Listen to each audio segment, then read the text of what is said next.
త్రుటిలో తప్పిన ప్రమాదం. ఈరోజు చిట్టినగర్ సొరంగం కొండ ప్రాంతం నుంచి పైన ఈ వర్షానికి రాళ్ళు పడి అటు పాదచారుకుల పైన ఇటుపక్క అటుపక్క ఇళ్ళు మరి ఉన్నాయి. మరి త్రుటిలో తప్పిన ప్రమాదం. మరి అనేక సార్లు కూడా కొండ ప్రాంతం వాసులు భయభ్రాంతులకు గురవుతున్నారు.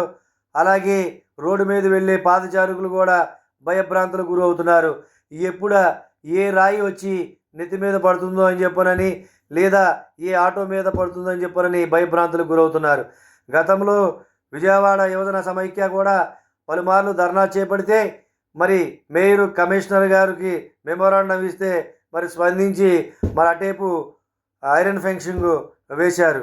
మరి ఇటుపక్క కూడా నూకాలమ్మ గుడి ప్రాంతమును కూడా మరి ఆ రకంగా ఐరన్ ఫెన్సింగ్ వేస్తే మరి మా ప్రాణాలని కాపాడుతామని చెప్పనని జనాలు వాపోతున్నారు. తక్షణమే అది చర్యలు చేపట్టాలి.